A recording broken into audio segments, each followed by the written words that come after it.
Atos capítulo número 15. Capítulo 15. Nos momentos de transição, nos momentos de mudanças, nós precisamos ouvir de uma forma clara a voz de Deus. A gente estuda a Escritura toda. Todas as grandes decisões, elas partiram de uma direção de Deus. Quando Abraão e Sara põem para fora de casa Agar e o filho, o menino no meio do deserto chora. E a Bíblia, não estou lendo a Bíblia, só estou fazendo uma citação. E a Bíblia diz que Deus ouviu a voz do menino e disse: Agar, toma a criança pela mão, levanta-o, porque ele será uma grande nação. Essa é a ação de Deus.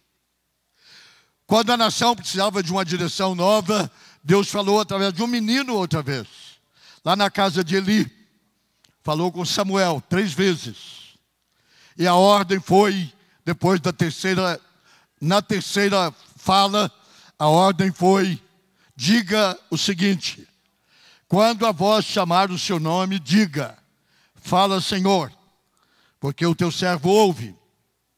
E quando Deus chama a Samuel pela terceira vez, o Samuel responde: fala, Senhor, porque o teu servo ouve. E você vai a Bíblia toda, até o encontro de Saulo na estrada de Damasco, quando ele cai. E Paulo pergunta: quem és tu, Senhor?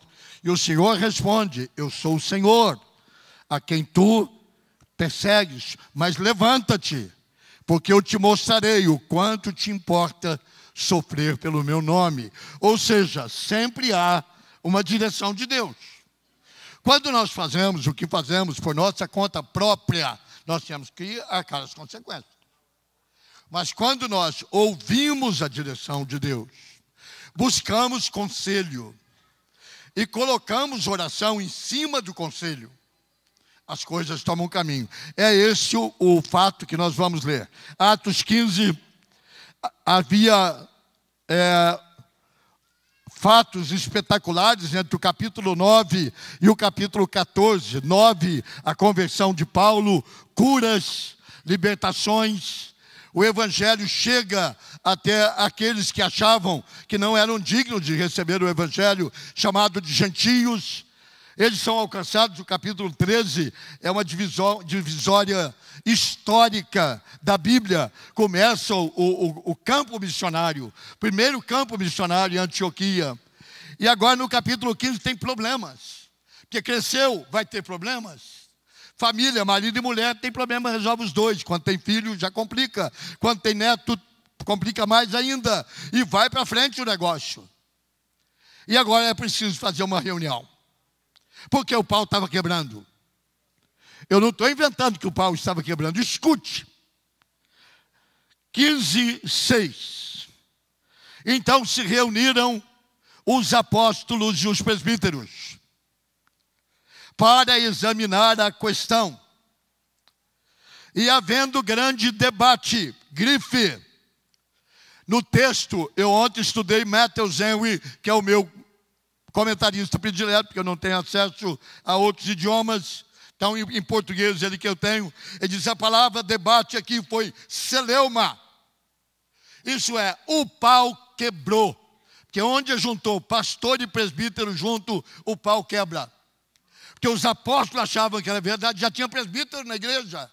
Disseram: nós também mandamos. Quem é que manda mais? Você pensa que você manda mais porque está na igreja central há 20 anos? Eu já estou aqui há 30. E o pau quebrou. E o pau quebrou. Havendo grande debate, o pau quebrou. Pedro tomou a palavra. Se Pedro toma a palavra, o pau vai quebrar mais ainda não. E lhes disse: irmãos, vós sabeis que desde há muito Deus me escolheu dentre vós para que por meu intermédio ouvissem os gentios a palavra do evangelho e crescem. Ora, Deus que conhece os corações, lhes deu testemunho, concedendo-lhes o Espírito Santo a eles, como também a nós nos concedera. E não estabeleceu distinção alguma entre nós e eles, purificando-lhes pela fé o coração. Agora, pois, por que tentais a Deus, pondo sobre a serviço dos discípulos um jugo que nem nossos pais puderam suportar, nem nós, mas cremos que fomos salvos pela graça do Senhor Jesus, como também aqueles o foram.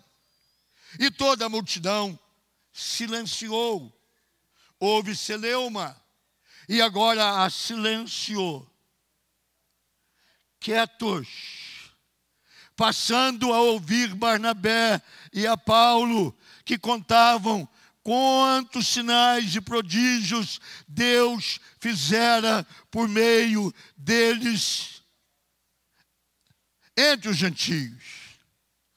Depois que eles terminaram, começo, meio e fim, falou Tiago, dizendo: irmãos, atentai nas minhas palavras. Expôs Simão como Deus primeiramente visitou os gentios, a fim de constituir dentre eles um povo para o seu nome.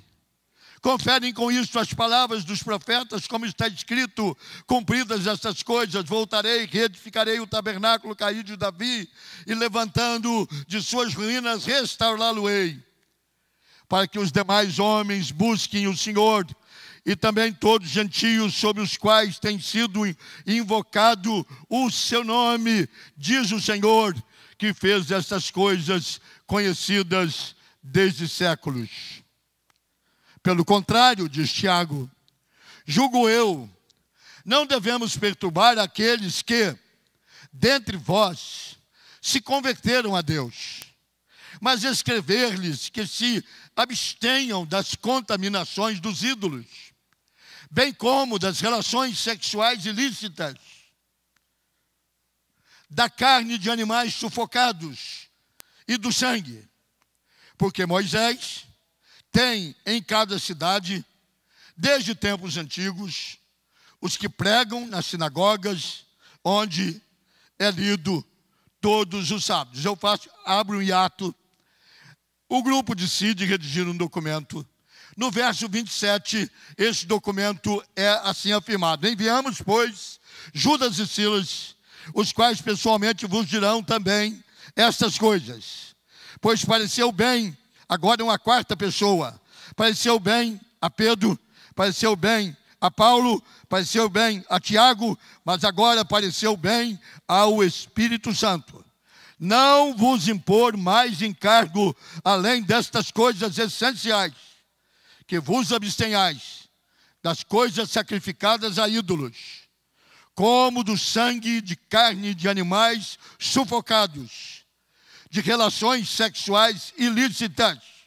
Dessas coisas fareis bem se vos guardardes. Saúde para o corpo, para a alma e para o espírito, por minha conta.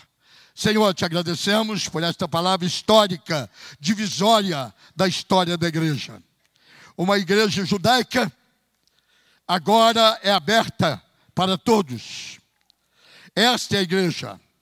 Ela tem que se abrir para todos, para todas as raças, línguas, culturas, nações, e respeitando os fundamentos das culturas, manter aquilo que é essencial. Hoje de manhã, nesses breves minutos, ajuda-nos a dar alguns fundamentos aqui, para esta igreja que daqui a 3 meses completa 60 anos, e que muita coisa já passou, e que muita coisa ainda virá, mas que não esqueçamos de ouvir as vozes que devem ser ouvidas no tempo certo, na época certa, no momento certo. Oramos em nome de Jesus. Amém e amém, Senhor. Eu precisaria de um lenço de papel. Estou transpirando frio, que nem uma aguinha de geladeira. enquanto vamos. Meus irmãos, esse é um momento histórico. Momentos históricos, obrigado. Essa é minha amiga há mais de 30 anos. Ela me dá logo um pacote. Obrigado, mas não abriu. Abre para mim, por favor. Eu sou assim. Dá tudo ou não dá nada, entendeu? Obrigado.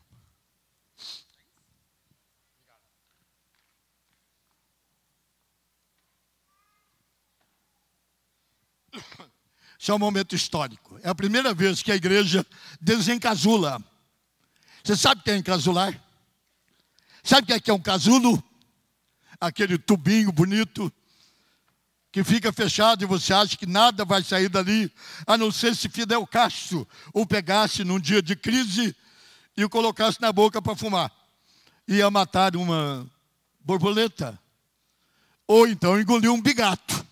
Um dos dois. Eu prefiro a borboleta. Viva, viva, viva. A igreja sempre, historicamente, tentou se encasular. Qualquer uma, em qualquer lugar. Esta já teve o seu período de casulo. Lembro-me logo que eu entrei na igreja, em 1963, fui cantar no coral, acreditem se quiser.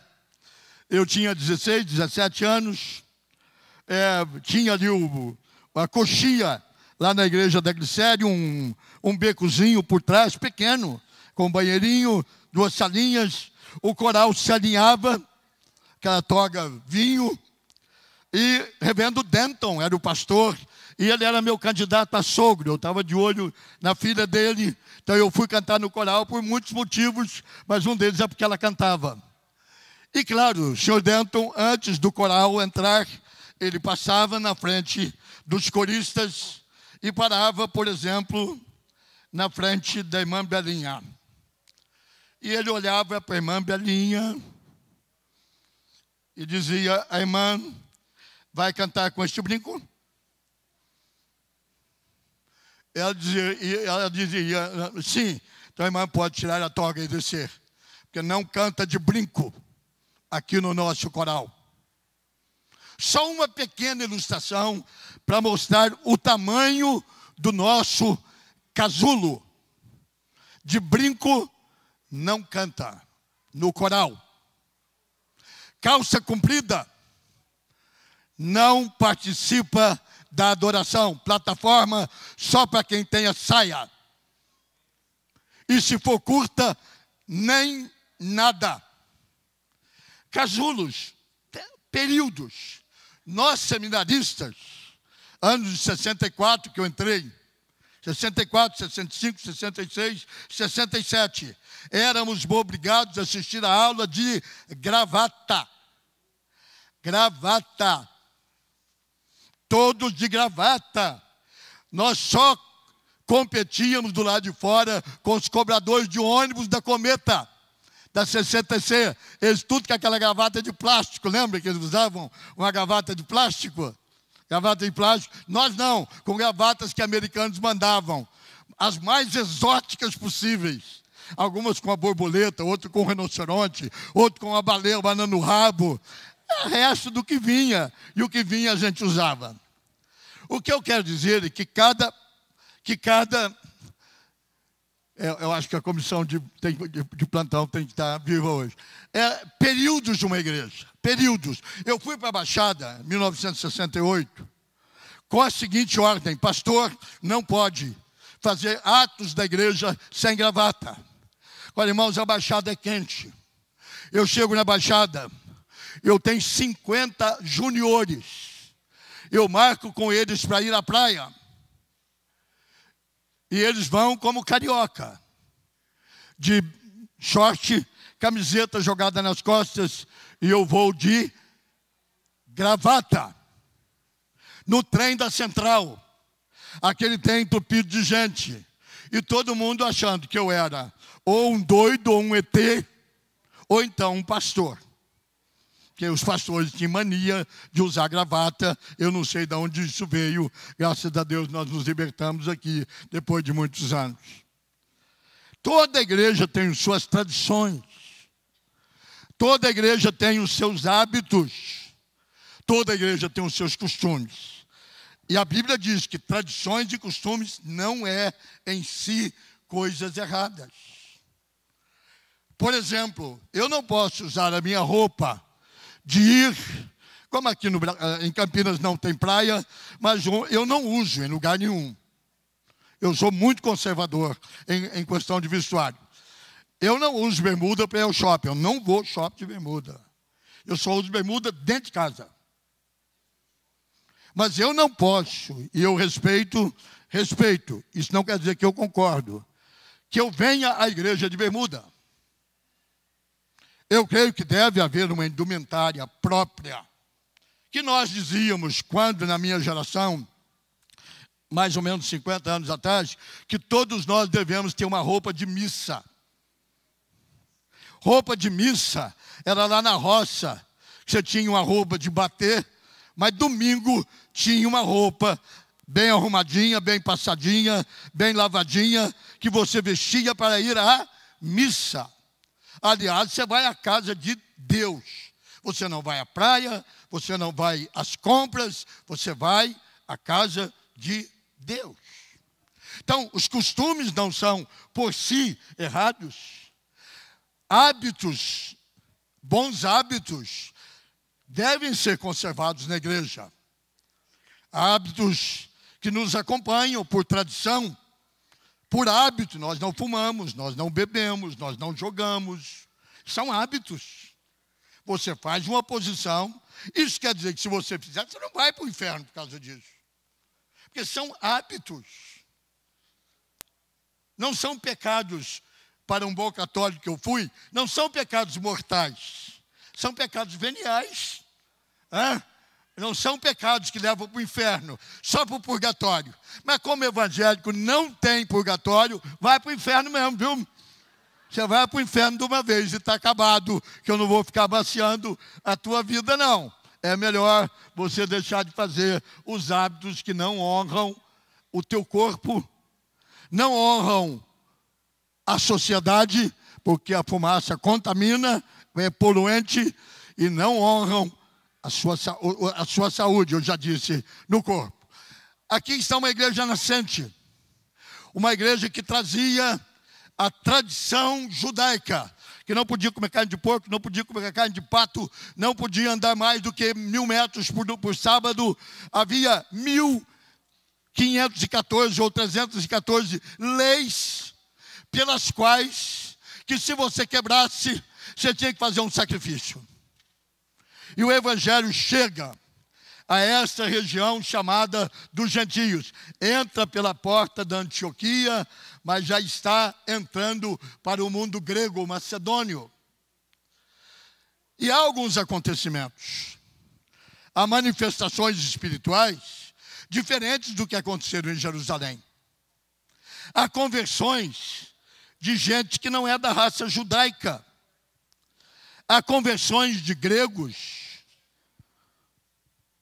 Há conversões de gente que ele chamava de gentios, que não é o mesmo sentido, mas quase que é a ideia de gentinha, que não é digno desta nossa fé que foi dada aos nossos pais, Abraão, Isaque e Jacó.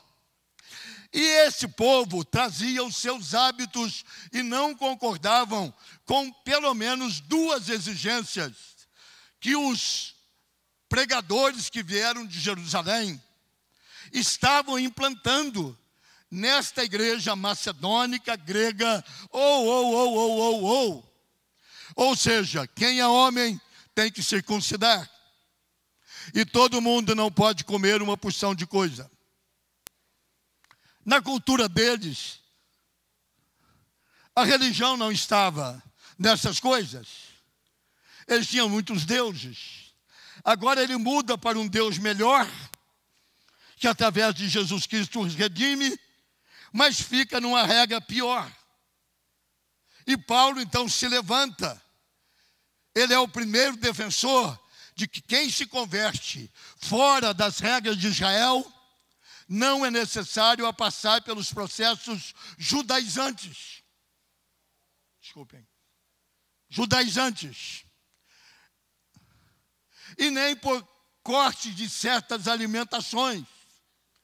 Isto cria a palavra celeuma, a palavra confusão, porque alguns achavam que tinha que seguir ipsis literis a tradição mosaica. E esta nova geração de pregadores novos, preste atenção, particularmente vocês pastores, os dois pregadores eram frutos pós-Pentecostes, é Paulo e Barnabé.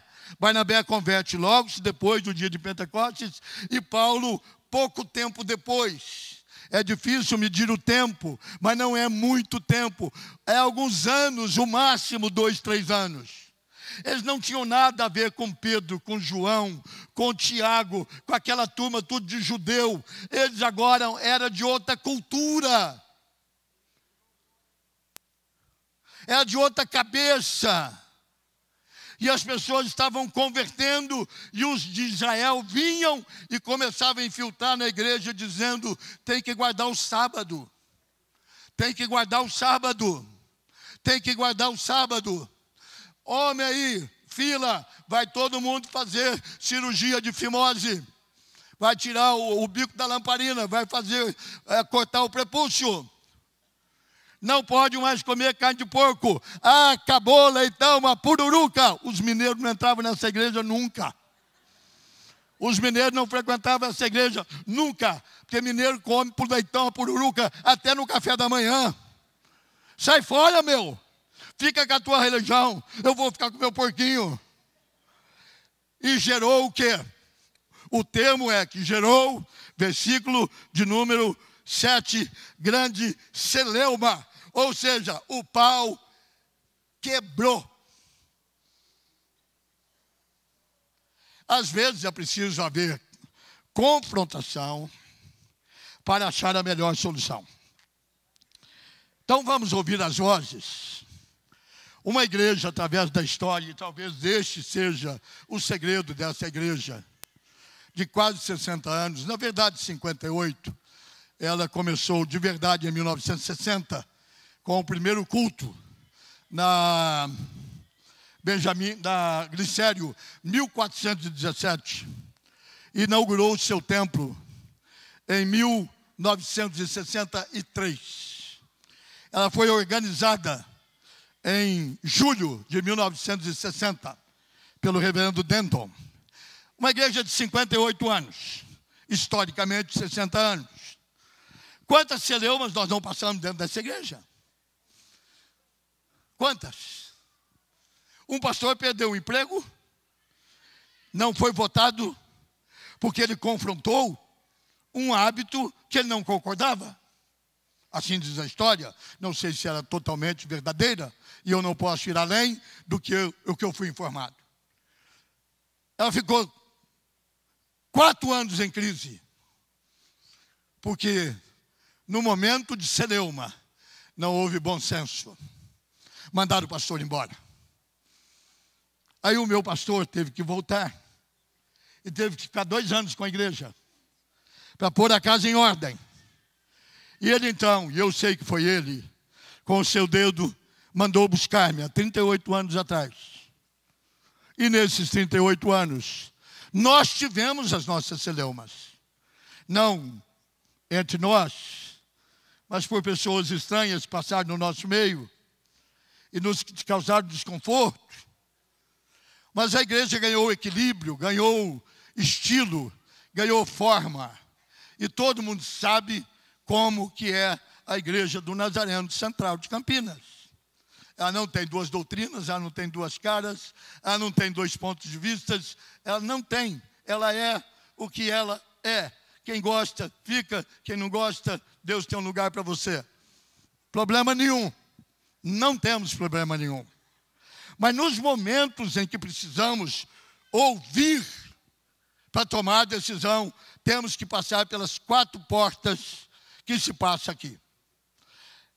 Se você tem uma caneta, aproveite essas mensagens didáticas, porque elas vão nos ajudar mais do que as mensagens emocionais. Entendeu? Essa é uma mensagem didática. Primeiro, é necessário ouvir a voz da experiência. A primeira pessoa que fala está no verso de número 7. Diz que havendo grande celeuma, vírgula.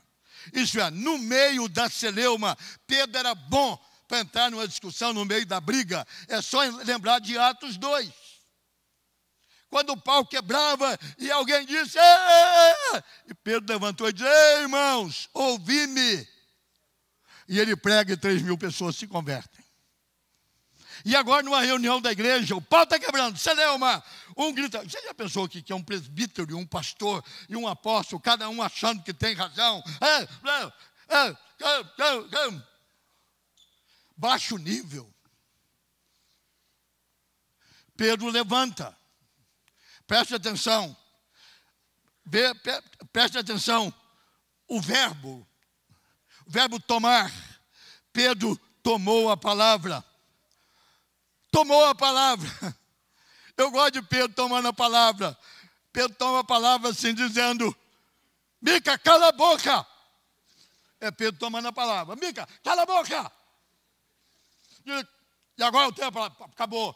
E Pedro tomou a palavra, ninguém toma mais a palavra de Pedro, hein? Se Pedro tomou a palavra, ninguém mais toma a palavra de Pedro.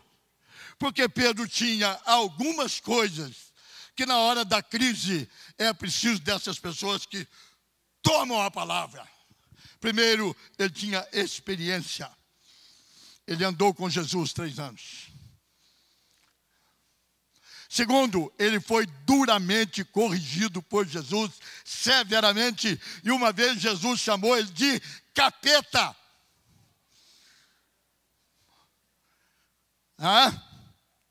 Você continuaria com alguém que chamaria de capeta? Jesus disse para ele, Pedro, arreda-te de mim, Satanás. Homens que suportam a provação. Homens que andaram juntos com Deus e passaram por provas. Pedro tinha autoridade porque ele experimentara no seu ministério o grosso amargo do fracasso. Não há gosto mais amargo no ministério do que eu fracassei. Eu neguei o Senhor. Eu o traí. Eu não valho nada. Mas Pedro tinha na sua vida a marca indelével da restauração. Como Deus o levantou. Como Deus o restaurou. Como o Senhor Jesus perguntou 3 vezes se este o amava. E ele disse sim, e sim, e sim. E ele disse então, cuida das minhas ovelhas e haja quando for preciso. Aqui está a voz da experiência. Numa celeuma é preciso ouvir os experientes. Os cabeças brancas. Sim, senhores. Nós vivemos na história da nossa igreja no Brasil um momento que uma nova geração assumiu a liderança.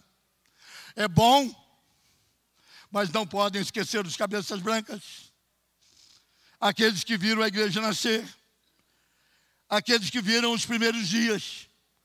Aqueles que ajudaram a assistir a travessia do Mar Vermelho. Talvez a parte dessa geração seja atravessar o Jordão. Mas a turma que atravessou o Mar Vermelho pagou um preço mais alto. Pedro está ali. E Pedro é a primeira voz. E ele então trata do que é fundamental. Ele trata da doutrina. Você pode mudar hábitos e costumes, não tem importância. Tem pessoas que comem aquilo que eu não como. E tem gente que bebe aquilo que eu não bebo. Tem pessoas que vão em lugares que eu não vou. E isso não nos separa. Mas a doutrina nos separa. Pedro, então, diz o seguinte. Primeiro ele faz uma introdução, quem era ele. Ele diz, Deus me escolheu dentre vós, verso 7, para que por meu intermédio ouvisse os gentios a palavra do Evangelho. E ele diz, olha, Deus que conhece os corações. E eu gastaria muito tempo aqui para tratar de que Deus conhece o coração e não o cérebro. Deus conhece o coração e não a língua. Deus conhece o coração e não a sabedoria. Deus conhece o coração. É o coração que Deus conhece. Olha, Deus que conhece os corações, lhe deu testemunho concedendo o Espírito Santo a eles judeus, a eles gentios, a eles gregos, como a nós judeus nos concederam, e não estabeleceu distinção alguma entre nós e eles. Nenhuma, nem judeu puro e nem pecador vagabundo. Ele não estabeleceu divisão nenhuma, nem para filho de Abraão, de Isaac, de Jacó, e nem para filho de prostituta, de traficante de drogas. Ele não estabeleceu divisão nenhuma entre eles e nós. Uma coisa nos une, ele disse: ele purificou pela fé o nosso coração, como purificaram o deles. Daqueles judeus de filatélia na testa, capa no ombro, negócio de oração aqui, e daqueles cachaceiros da rua que se converteram. Deus não fez diferença entre ninguém, porque Ele purificou pela fé o coração de todos, e o sangue de Jesus nos purifica de todos os nossos pecados, sempre, e não importa quem somos, tendo vindo de igrejas tradicionais, famílias, 4 gerações na igreja, ou alguém que foi achado no Largo do Rosário, depois do jogo do Brasil, anteontem, bêbado, e alguém pregou o evangelho. No momento que ele aceitou, ele é tão igual ao filho, que é filho de pai crente, que foi filho de avô crente, de bisneto crente e de tataraneto crente, aquele que está em Cristo é uma nova criatura. As coisas antigas passaram, tudo se fez novo. Pedro diz: Deus não faz distinção. Deus não faz distinção. Essa é a voz da experiência. É a voz da experiência. Uma senhora que frequentou e disse assim: estou voltando para a igreja de onde eu vi, porque o meu bisavô foi pastor lá. Tem nada a ver com bisavô. Meu avô foi pastor lá. Quer saber o que você é? Porque eu não sou salvo pela fé do meu avô. Ele era jagunço, matador, meu avô. Quando eu tenho que exemplo de pegar na garganta, é o sangue do meu avô. Mas eu não sou jagunço, porque meu avô foi jagunço. Eu estou em Cristo. E quem está em Cristo é uma nova criatura. Amém? Eu preciso de água. Estou precisando de tudo hoje, irmãos.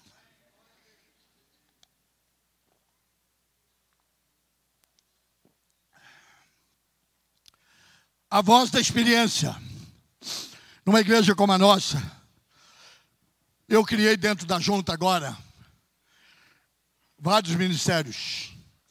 E chamei todos os homens com mais de 60 anos para formar comigo uma comissão de anciãos. Assuntos espirituais só nós tratamos. Só nós tratamos. 6 ou 8. Mais de 60, 70, 80 assuntos espirituais só nós tratamos. E pôr a mão em alguém, só nós impomos. Porque aqui é o fruto da experiência, é Pedro. É Pedro. Andou com o Senhor. E passou pelas experiências que eu digo, e a hora vai, e eu vou. A segunda voz que nós devemos ouvir é a voz da nova geração. Nós não podemos ficar só ouvindo velho. Esses dias que nós fizemos mudanças na liturgia e na forma, eu espero que de manhã ninguém mexa em nada, mas à noite nós estamos apagando um pouco a luz, e mesmo eu não concordando com essa fumaça, porque eu não concordo, eles sabem disso, se diminuir está bom. Eu escuto os mais velhos, mas eu escuto também a nova geração. Eu escuto que a nova geração está vivendo nesse contexto. Não foi à toa que de 6 meses para cá, a 8, a frequência do culto das 19 horas passou de 800 pessoas para 2.000 pessoas. 800 pessoas para 2.000 pessoas. Não mudou nada, a pregação é a mesma. Os pregadores, aliás, são diferentes, porque ninguém sabe quem vai pregar. Eu ando minha turma dizendo, todo mundo pronto, hein? Eu chego aqui à noite e pergunto, quem é que está com bala na agulha aí? Tem um que já pega a Bíblia e diz, estou pronto. E tem outro que diz assim, eu estou, mas me dá 40 minutos para me orar. Sobe a escadinha, vai lá para a sala e só vem na hora da pregação. A nova geração tem que ser ouvida, meus irmãos.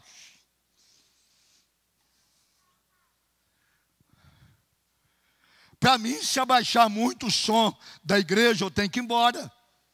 Porque eu só estou ouvindo 40%. E se você abaixar os 40%, que você gosta que o culto estiver, você está me mandando embora. Porque eu só estou escutando 40%.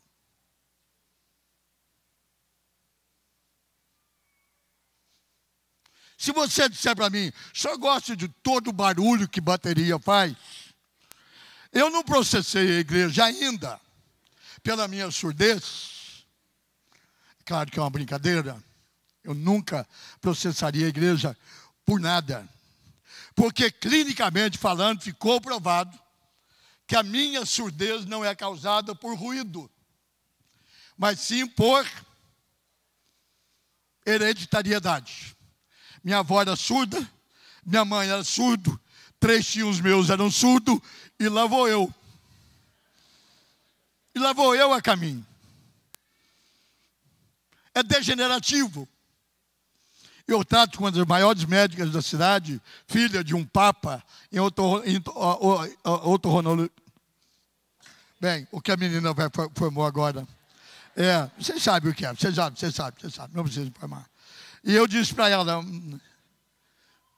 não há outro caminho, não, só tem mais um caminho.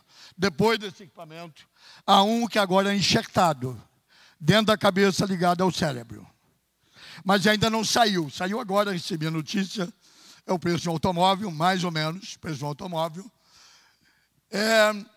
Ok, lá vou eu. Enquanto eu puder, eu vou fazer o meu melhor. Vou tentar conviver da melhor maneira possível. Você não pode, então, eu nem sei por que entrou esse negócio de surdez. O que é que eu estava falando antes mesmo?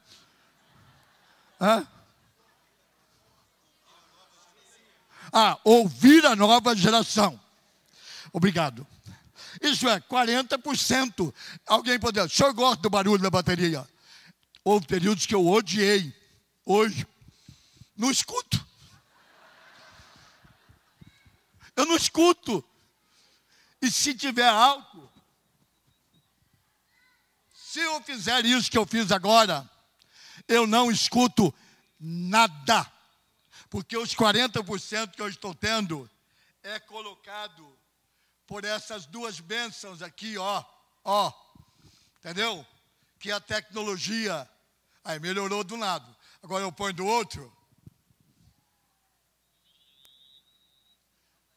Pronto. Eu sobrevivo. Se sai bom para vocês, está péssimo para mim. Mas o que importa é para vocês. E eu vou fazendo o meu melhor até quando eu puder fazer. Ridículo, eu não vou virar. Patético, eu não vou ficar. Vocês podem ter certeza disso. Mas que eu vou fingir bem pra caramba, eu vou. Eu vou fazer de conta, entendeu? Porque se você falar bem, trem ou amém, para mim é tudo a mesma coisa. Eu vou deduzir mais ou menos dentro do assunto o que é. Se for viagem, foi trem. Se for numa conversa, bem, tá bem, tá bem. Amém, é porque nós estamos na igreja. Amém, então não vai falar outra coisa. O resto, irmão, porque no meu ouvido entra o mesmo som. Entra assim.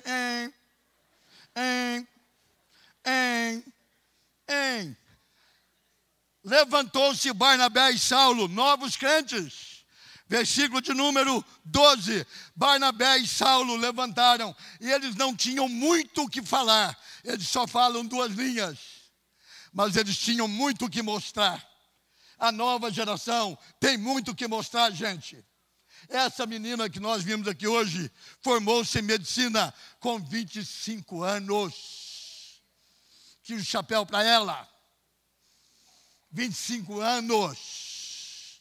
A nova geração está com a cabeça cheia de ideias. O que Pati, Diego e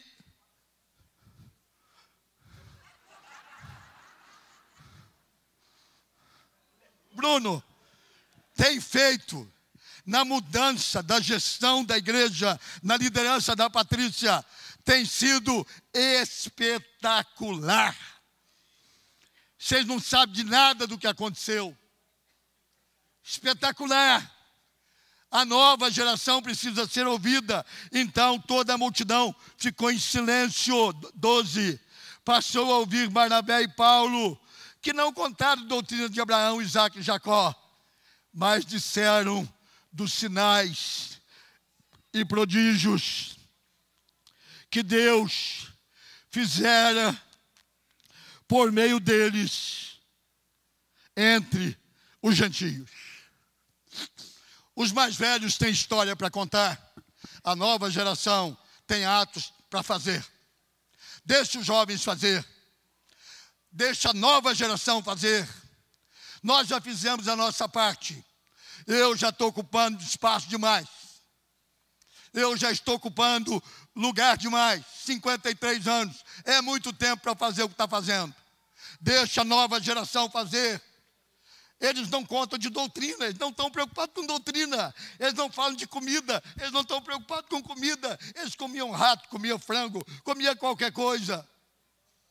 Mas eles contam de milagres, sinais e prodígios. É o que está faltando dentro da igreja. Muita gente que sabe muito doutrina, teologia, regras, costumes, etc. E cadê o milagre? E cadê o sinal? E cadê as maravilhas? E cadê o poder de Deus? E cadê as manifestações sobrenaturais do alto? Onde estão? Está nas mãos da nova geração. Está nas mãos da nova geração, dos novos pregadores. Está nas mãos deles. Nós, os anciãos, por causa nós viramos mais ansiosos.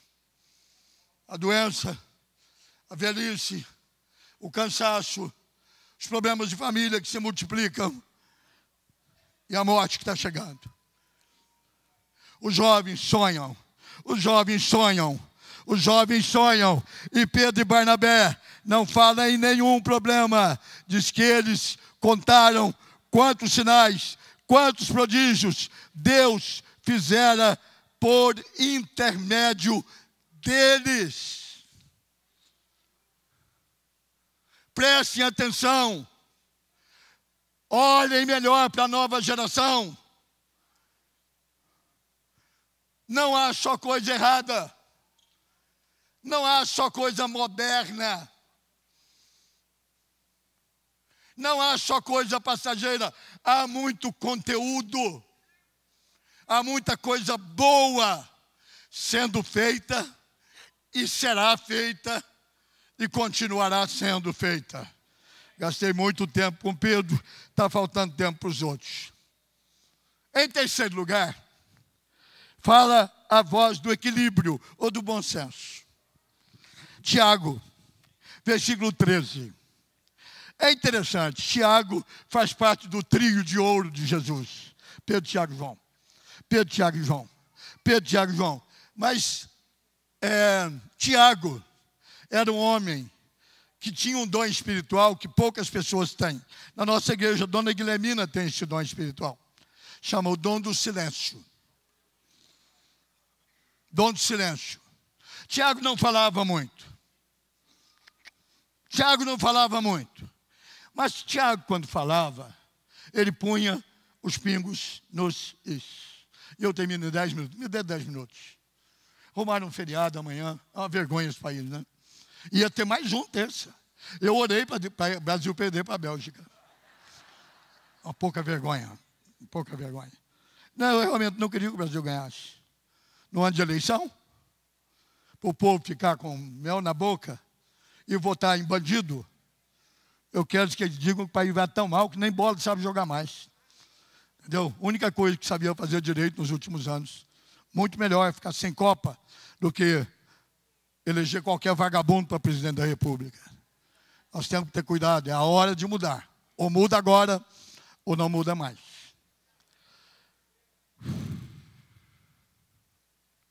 Tiago levanta, faz um discurso longo. Eu vou só fazer a introdução para a palavra que ele vai dizer. Versículo 13. Quando eles terminaram, diz que Pedro começou, Barnabé e Paulo continuaram, contavam, mas Tiago, ao tomar a palavra, ele pediu que prestassem atenção. Irmãos, atentai. Atentai, preste atenção no que eu vou dizer. E ele faz uma dissertação das leis judaicas e nós podemos pular até o verso 19. No verso 19, pessoas assim, metódicas, elas deixam o secundário e focam no essencial. E ele então diz o seguinte no verso 19. Pelo que, isto é, analisando o que a lei diz no passado, pelo que eu julgo, são pessoas sensatas, lá não criam regras. Eu acho que não devemos perturbar aqueles que dentre os gentios se converteram a Deus. Eles se converteram. Vocês querem que alguém que converteu ontem à noite na JNI venha aqui de manhã e cante o hino Deus dos Antigos, gente? Vocês querem que alguém que converteu quinta-feira na reunião de estudo bíblico venha aqui e cite cor o Salmo 23? Eles não sabem nada. Então Tiago diz o seguinte: eu vou pedir um favor para vocês, que não devem perturbar aqueles que dentre os de fora da igreja se converteram a Deus, mas escrever-lhes, está grifado na minha Bíblia, escreva, porque se você falar ele vai esquecer. Ele não tem hábito, ele não foi criado na escola dominical, ele não é como você que foi criado em lar pastoral, que tinha que fazer culto doméstico todo dia. Ele não sabe o que é isso, rapaz. Joga fora esse lixo da tradição, guarde-o para você. Isso não ajuda os de fora. Eu sou um dos que veio de fora. Eu entendo quem veio de fora. Não tinha aquela missinha todo dia na beira do fogão. Ele diz: não devemos perturbar os que se converteram a Deus, mas escrever-lhes que, isso é essencial, preste atenção. Que se abstenham das contaminações dos ídolos. Isso é, havia comida que era sacrificada num altar de ídolo. O pessoal que não era da religião, tinha lá um frango, tinha lá uma costela de carneiro, ou até uma ovelha inteira. Meia-noite terminava a oferenda, ele passava lá, pegava, levava para casa, irmão. Fervia a galinha, metia lá na água fervendo, igual faz. Limpava, descascava a ovelha, jogava numa panela, punha grão de bico com feijão e creu. Você diz que nojo nada, você não sabe como é o bicho que você come quando você compra no açougue. Você não sabe como é que ele foi morto. As comidas sacrificadas a ídolos, eles comiam. E eu já vi a história, vou contar, de um crente da Assembleia de Deus, lá no Rio de Janeiro, que tinha um vizinho dele que odiava ele, fazia macumba para ele toda sexta-feira. Toda sexta-feira comprava um frango, comprava uma garrafa de pinga, 3 charutos, colocava na porta da casa dele e fazia lá o despacho para ele quebrar a perna, para o carro dele bater. Sexta-feira de manhã ele tocava na banda da Assembleia de Deus. Para variar, ele tocava na banda. Tem que tocar na banda. Ele levantava, abria a porta e estava lá na porta da casa dele. Charuto, garrafa de pinga e um frango. Ele pegava a clarineta dele, porque ele tocava na banda, ia lá e tocava. O sangue de Jesus tem poder, tem poder. O sangue de Jesus tem poder, tem poder. Poder para lavar, poder para comprar e para a sua glória me levar. Amém. Maria, pega o frango. Pegava a garrafa de pinga e os 3 charutos, ia na padaria, tocava por 1 litro de leite e 3 bisnagas de pão. O vizinho ficou olhando aquilo uma semana. O vizinho ficou olhando aquilo um mês. O vizinho ficou olhando aquilo 6 meses. Doutor, engordando aquele miserável. Isso é comida sacrificada a ídolo. É esse o sangue de Jesus tem poder para. E o Quias?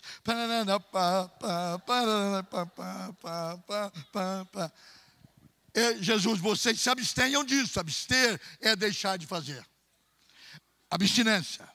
Segundo, que vocês se abstenham, tem que colocar o abster junto aqui, de relações sexuais ilícitas. Ilícita é fora do casamento. Bestialidade. Ter sexo com animal. Relação sexual masculina. Homossexualidade. Lesbianismo. Sexo de mulher com mulher.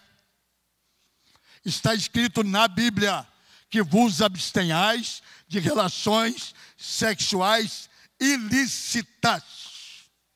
Está na Bíblia. É regra. É regra.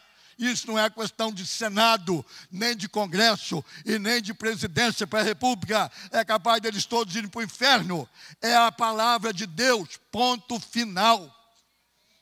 Que vos abstenhais de relações sexuais ilícitas. Lícito é marido com mulher, mulher com marido.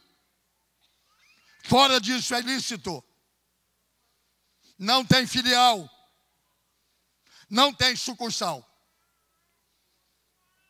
Somos uma só carne. Só entre os dois. E nada mais. Terceiro lugar, aqui alguns não concordam com a Bíblia, mas eu concordo. Carne de animais sufocados e de sangue. Simples. Para nós mineiros é um sacrifício. Mas a Bíblia proíbe galinha ao molho pardo. Porque o animal é sufocado. Para você matar a galinha que vai fazer com molho pardo, você destronca o pescoço. Você faz crofe. Matei muitas, crofe. Mamãe, só quer quantos? 4. Crofe, crofe, crofe, crofe. Corta a goela, espreme o sangue, põe na fervura, despena, abre, cozinha, põe o sangue no meio. É antibíblico. O chouriço é antibíblico. Neotestamentário. 2 únicas coisas que o Novo Testamento proíbe de comer: sangue, quer de animais sufocados, ou sangue em forma de chouriço. É Bíblia. É Bíblia. Se perguntar para mim se eu gosto dos dois, gosto. Se perguntar para mim se eu como, digo não, nenhum dos dois. Porque a Bíblia diz. E não é lei. É graça. Essas coisas fazeis bem, se dela vos abster. E termino com a 4ª pessoa. Versículo 28. Pode ficar em pé agora, porque eu também já não estou aguentando mais nada, não.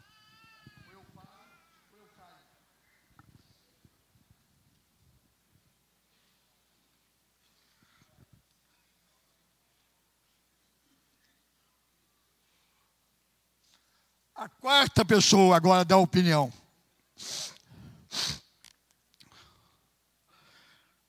Pois, prestem atenção, meus irmãos. Pois pareceu bem ao Espírito Santo. Grife. Agora não é Pedro. Agora não é Paulo. Agora não é Barnabé. E agora não é Tiago. Agora é o Espírito Santo.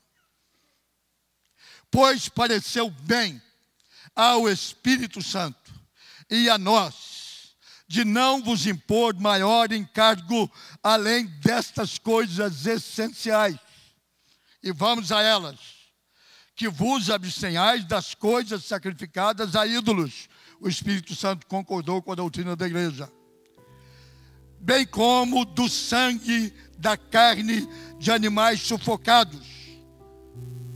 O Espírito Santo concordou com a doutrina da igreja. Das relações sexuais ilícitas. O Espírito Santo concordou com a doutrina da igreja. Destas coisas fazeis bem, se vos guardardes. Para o seu próprio bem. E é interessante que é o único lugar na Bíblia que termina o texto dizendo saúde. Não é saudação, não. É saúde. Porque se fosse saudação, não tinha acento. É saúde. Essas coisas, e que se forem evitadas, vai te dar mais saúde. Você vai ter mais saúde. Um dia eu vou perguntar para Lucas por que ele botou essa saúde aqui. Porque não é saúde. Não é saudação. É saúde. Saúde para o corpo, saúde para a alma, saúde para o espírito. Termino, e eu orei por essa mensagem, bastante. Porque é preciso chamar os irmãos. E eu sabia que seria um domingo com menos frequência, até me surpreende, com esse feriado tão espichado. Mas eu acho que nós precisamos de conversar mais sobre a solidez do que cremos, os fundamentos que nós temos, e gastar menos tempo com umas mensagenzinhas que coçam os nossos ouvidos, mas não mexem com o nosso coração, que é tecnicamente boa, mas que o conteúdo não faz você pensar na qualidade de vida que você está vivendo diante de Deus a partir da cozinha da sua casa, do que você cozinha para a sua família, do seu comportamento na área sexual, relações sexuais ilícitas, internet, sexo através da mídia, relações sexuais ilícitas, coisas sacrificadas a ídolos. Hoje é bem menor na nossa cultura, mas ainda o espiritismo chamado espiritismo de rua, que usa sacrifício de animais como cordeiro, galinha e outros bichos, estão por aí. Procure o que parece bem ao Espírito Santo. Pareceu bem ao Espírito Santo. Parece bem ao Espírito Santo o que eu estou fazendo. O que eu estou fazendo parece bem ao Espírito Santo. O Espírito Santo que tudo vê, fica satisfeito com o que eu faço. Isso fazeis bem, se praticardes. E o texto termina dizendo, saúde. Saúde para o teu corpo, saúde para a tua alma, saúde para o teu espírito. Que Deus nos abençoe hoje de manhã. Amém?